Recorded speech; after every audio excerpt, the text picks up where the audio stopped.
کرم کو ہے جس نے چھوڑا، بھٹکتے در در ہے اس کو دیکھا، جو در بدر سے بچا رہا ہے، یہ فضل تیرا، کرم ہے تیرا میزان۔ مسجورہ کا اس کے بعد حضرت کی تقریر ہوگی انشاءاللہ۔ السلام علیکم مولانا۔ وعلیکم السلام ورحمۃ اللہ وبرکاتہ۔ آج آپ سے ایک خاص بات کرنی تھی۔ جی پردھان جی فرمائیے فرمائیے، کیا بات ہے؟ 16 فروری کو میرے لڑکے کی شادی ہے۔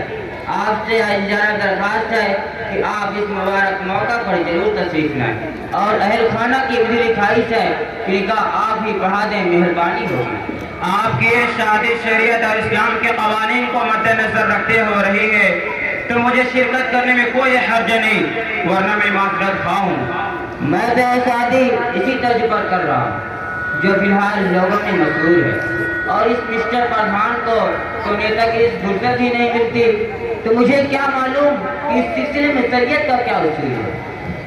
اچھا پردھان جی، آپ کو تو معلوم ہوگا ہی کہ آج کل شادی میں لڑکے والے کی طرف سے کیا کیا مطالبات ہوتے ہیں۔ جی ہاں، مجھے خوب اچھی طرح معلوم ہے، اور میں نے بھی وہی مطالبہ کیا جو دنیا کر رہی ہے۔ اگر مطالبات نہ ہوں تو رشتے دار پڑوسی سب مل کر چٹکیاں لیتے ہیں اور مذاق اڑاتے ہیں، جس سے عزت کو بہرصورت خطرہ رہتا ہے۔ اور کیجیے تو علماء حضرت فتویٰ لگاتے ہیں، اب ہم قسم میں ہو کر لیتے ہیں، نہ رہے گا بات، نہ بجے کی بانسری۔ افسوس ہے کہ آپ نے وہی بات کہی تھی جس کا مجھے خطرہ تھا۔ آپ کو آج ہی فیصلہ کرنا ہوگا، کیونکہ شریعت مطہرہ کا قانون محبوب ہے، یہ اہل دنیا کی بناوٹی عزت۔ ارے مولانا، آپ کو سیاست کی حقیقت نہیں معلوم؟ ہم لوگ اپنی عزت بچانے کے لیے بہت کچھ کر بیٹھتے ہیں، اور آپ مسئلہ شریعت کے قانون کا تو اس پر ہمیں کوئی اعتراض نہیں، لیکن فی الحال مجھے اپنی عزت کو خطرہ ہے، اس لیے میں جو کر رہا ہوں یہ سکون اطمینان کے ساتھ کرنے کی۔ اچھا پردھان جی، کیا آپ کا ضمیر گوارا کرتا ہے کہ اپنی بناوٹی عزت کے لیے کسی مسلمان بھائی کی عزت سے کھلواڑ کریں، جبکہ شریعت کا قانون یہ ہے کہ جو چیز تمہیں محبوب ہے اسی کو اپنے بھائی کے حق میں محبوب سمجھو۔ اسی طرح جس قدر اپنی عزت پیاری ہے اس شخص کو بھی تو اپنی عزت محبوب ہوگی جو اپنی لڑکی آپ کے حوالے کر رہا ہے۔ ارے مولانا، یہ آپ کیا کہہ رہے ہیں؟ میں نے تو کسی کی عزت نیلام کرنے کی کوشش نہیں کی ہے، اور نہ ہی کبھی ایسا سوچا ہے۔ اچھا پردھان جی، ابھی آپ کو معلوم ہو جائے گا، لڑکی والے کو بلائیے۔ اچھا، ابھی فون کرتا ہوں۔ ہیلو، میں پردھان جی بول رہا ہوں، آپ تھوڑی دیر کے لیے مدرسے کے پاس تشریف لائیں، آپ سے کچھ ضروری باتیں کرنی ہیں۔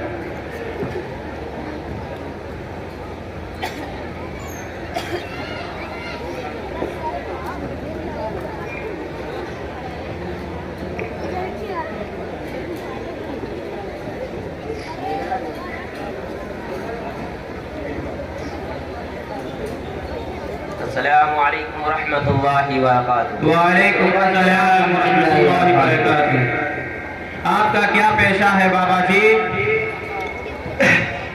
جی کاشتکار ہوں، گنے کی کھیتی کرتا ہوں اور اسی سے اپنا گزارا کرتا ہوں۔ ویسے تو گنا کسانوں کو سرکار خاص سہولت نہیں دیتی، اور پچھلے کئی سال سے وقت پر پیسہ نہیں مل رہا ہے، اور بھاؤ کھلنے ہی میں تقریباً 1.5 ماہ لگ جاتے ہیں، اور ایسی صورت میں اتنے دھوم دھام سے شادی کر رہے ہیں، اتنے پیسے اور اخراجات کہاں سے آئے؟ حضرت جی بات ایسی ہے کہ کسانوں میں الٹ پھیٹ چلتا ہی رہتا ہے، اس سے قرض لے کر اس کو دے دیا اور اس سے لے کر اس کو دے دیا، یہی ہمارا دھندا ہے۔ اچھا بابا جی، کہ آپ قرضہ والا کو وقت پر قرضہ لوٹا دیتے ہیں؟ جی نہیں، وہ ہمارے گھر سینکڑوں دفعہ چکر لگاتے ہیں، کیونکہ ہم جس شخص کے بھروسے پر قرض لیتے ہیں بسا وفات خود اس کا وعدہ فیل ہو جاتا ہے۔ یہی وجہ ہے کہ کبھی کبھی اپنی عزت کو بھی داؤ پر لگانا پڑتا ہے، یعنی گالی گلوچ تک کی نوبت آ جاتی ہے۔ اچھا بابا جی، تو آپ نے اس شادی میں بھی اسی طرح کیا ہوگا؟ جی ہاں، اس شادی نے ایک دوسرے کے ساتھ سینکڑوں غم دیا ہے، جس کا علم آپ جیسے دردمند انسان کو ہو جائے تو اشکوں کی بوچھار لگ جائے گی۔ تو آپ کے ساتھ پھر بھی یہ غم دور نہ ہوگا، لیکن کیا کریں، لخت جگر کی عزت و عظمت کو بچانے کے لیے کرنا پڑتا ہے۔ تو آپ کی سالانہ آمدنی کتنی ہے؟ تقریباً 6 لاکھ روپیہ ہے۔ اچھا بابا جی، تو آپ نے اس سال زیادہ قرض لیا ہوگا؟ جی لے تو لیا ہے، لیکن عزت کا خدا ہی مالک ہے، نہ جانے قرض والا ہمارا کیا درگتی بنائیں گے، اس کا تو پتہ شادی ہو جانے کے بعد ہی چلے گا۔ اگر یہ مطالبہ آپ سے نہیں ہوتا تو آپ جہیز میں کیا دیتے بابا جی؟ جو ضرورت کی چیزیں ہیں انہی کو دے دیتا اور میں اپنی عزت بچا لیتا، جو اس دھوم دھام کی بناؤں کی عزت سے میرے لیے تو بہتر ہوتی۔ سن لیا پردھان جی، کس طرح ایک مسلمان کی عزت نیلام ہو رہی ہے۔ ارے مولانا تو میں کیا کروں، میں نے تو وہی کیا جو دنیا کر رہی ہے، اور پھر لڑکی والے نے انکار بھی تو نہیں کیا ہے۔ اچھا پردھان جی، کیا بابا جی انکار کرتے تو آپ مان جاتے؟ سوچتا غلطی کرتا، پھر کچھ نہ کچھ جواب دے ہی دیتا۔ بس رہنے دیجئے پردھان جی، آپ تو درندے سے بھی آگے نکل گئے۔ میں سمجھ گیا کہ آپ کتنے دیندار اور دردمند انسان ہیں۔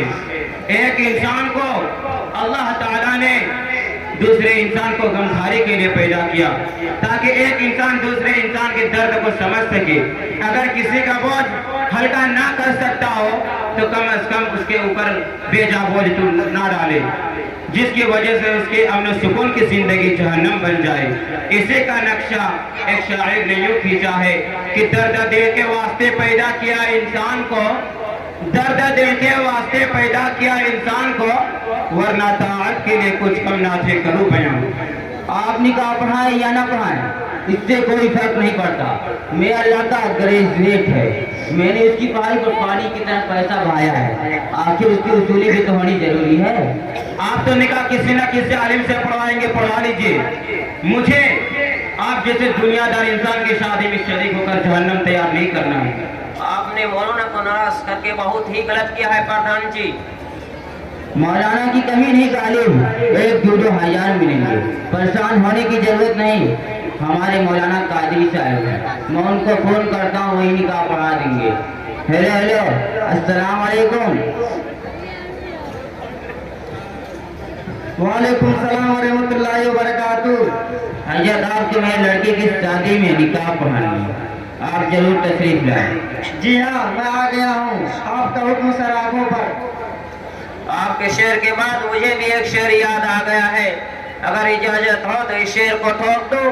ضرور، کیوں نہیں، اور جگہ تو شادی ہوتی ہے، یہاں ایک انوکھے انداز کی شادی ہو جائے گی، یعنی شادی اور بیت بازی۔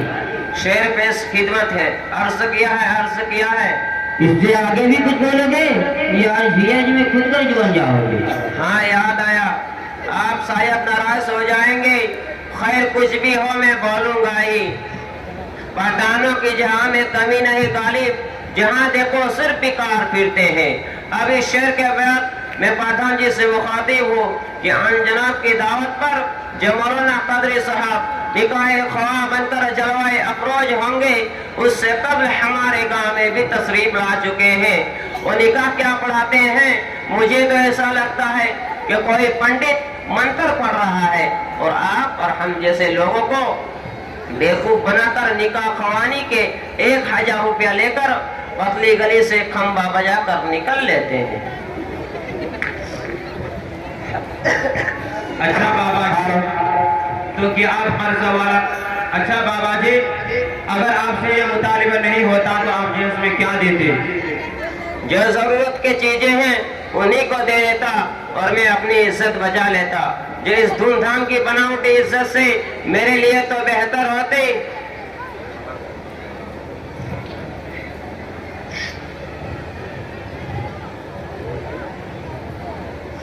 ٹھیک ہے، میں اپنے بیٹے کو بلا دیتا ہوں، پھر جو کچھ پوچھنا ہے اس سے معلوم کر لیجئے۔ بیٹا امجد، ادھر آنا، ذرا تم سے کوئی ملنے آیا ہے۔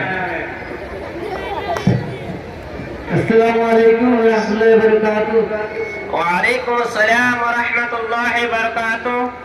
آپ کو کوئی ضروری کام ہے یا کچھ معلوم کرنا ہے؟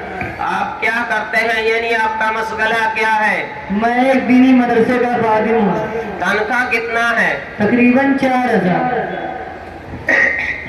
اس میں آپ کا خرچہ نکل جاتا ہے خوب اچھی طرح. لیکن سکون نہیں ملتا ہوگا, ہر وقت کوئی نہ کوئی پریشانی رہتی ہوگی. آپ کو کیا لگتا ہے میرے والد صاحب عالم ہیں, انہوں نے مجھے کرائے پر لگا کر میری پرورش کروائی ہے, یا آخر اسی مدرسے کی تنخواہ میں نے پرورش پائی ہے. رہی بات گزارا کی تو جینے کے لیے کیا چاہیے, روٹی کپڑا اور مکان الحمدللہ میرے پاس ہیں. اور یہاں تک سکون کی بات ہے تو جو سکون بفضل خدا حاصل ہے وہ ملک کے پردھان منتری کو بھی نصیب نہیں ہے, کیونکہ سکون پیسہ نہیں بلکہ صبر و شکر میں ہے. ویسے تو آپ باتیں اچھے کر لیتے ہیں. اچھا, یہ رشتہ ہو رہا ہے, اس میں آپ کی طرف سے کوئی مطالبات تو نہیں؟ مجھے تو یہی معلوم نہیں کہ میرا رشتہ ہو رہا ہے. ہاں میرے لفظ جگر, میں نے تمہارا یہ رشتہ منظور کر لیا ہے.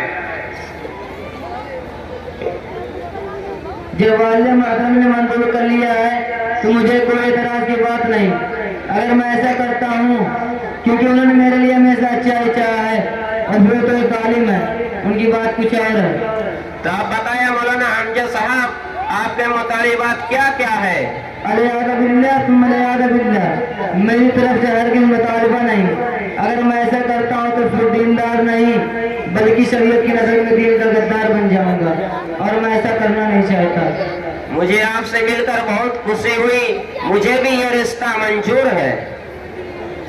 ٹھیک ہے بابا جی, اب تاریخ پکی کر کے رشتہ داروں کو خبر دیں گے. مولانا میرے دل میں ایک مسئلہ کھڑک رہا ہے, کیا گود مائی جائز ہے یا نہیں؟ پھر پردھان جی آپ نے وہی مسئلہ, پردھانوں کی جہاں میں کمی نہیں, جدھر بھی دیکھو صرف بیکار پھرتے ہیں. السلام علیکم. السلام.